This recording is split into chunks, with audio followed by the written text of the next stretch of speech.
Hello everyone, I hope that you all are doing well and that this Mercury retrograde has been treating you all kindly, hopefully. But I just wanted to share and reflect on something that me and my therapist were talking about the other day.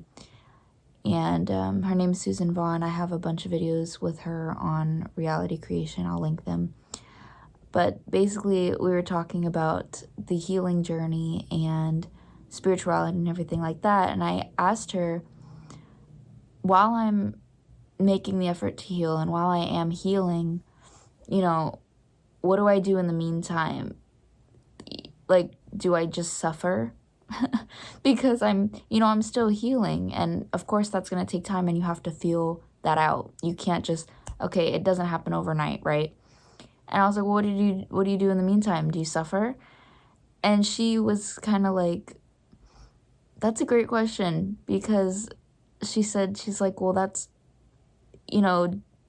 up until I think she had her spiritual awakening in her late 30s. She's like, I struggled. Yeah. Like, I do think, and here's my thoughts on it. I think that struggling is a part of life. And I think struggling is a part of the spiritual journey and just the human journey. Any journey, it's a part of life, some form of struggle. But I'm still growing, I'm still on this journey. Like, I'll never not be on this journey. But while I'm healing myself,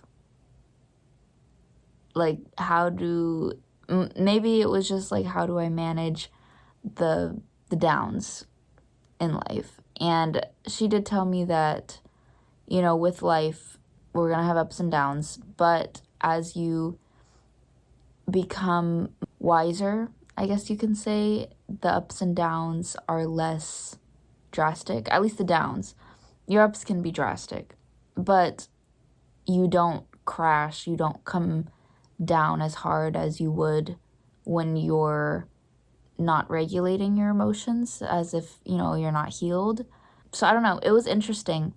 I don't know if any of you have a take on it, because I was kind of like, well, what the hell do I do? Do I just sit here and suffer from life while I'm on my healing journey? What do I do?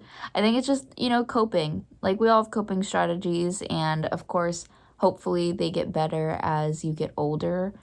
But life is still hard.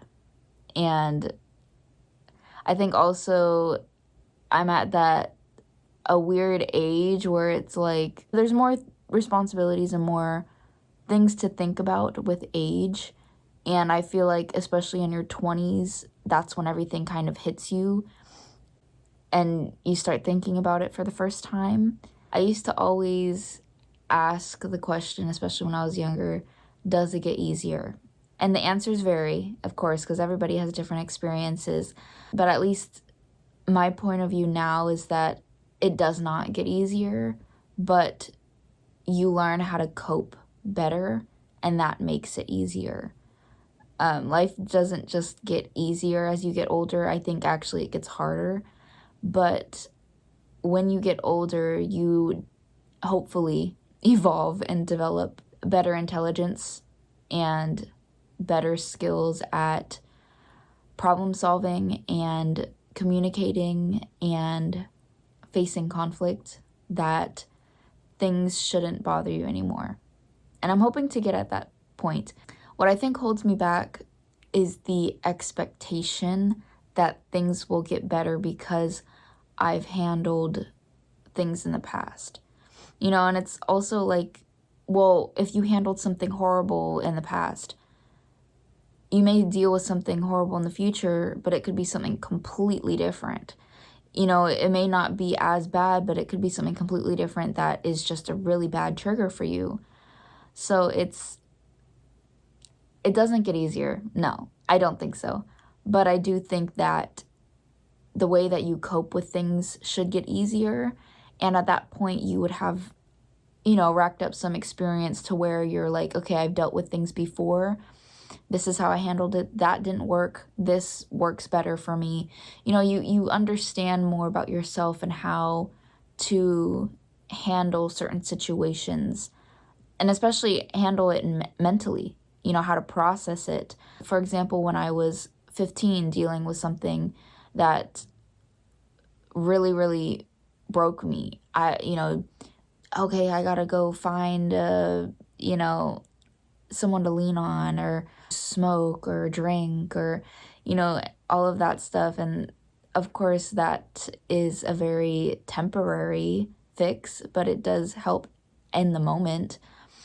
And now at 20 years old, it's like I know that that isn't effective because I have tried it. So I think dealing with things, it's more of like, I did try coping that way. What if I tried coping this way? Now it's more like journaling and talking and feeling and meditating on it and, actually going deeper and processing it. And it's not as fun, let me tell you that. But I know that if I go back to the way I coped when I was 15, it wouldn't be as effective. I think through journaling and shadow work, all that to me, that's been the most effective way to heal. So yeah, I think that dealing with things that are hard hopefully will get easier.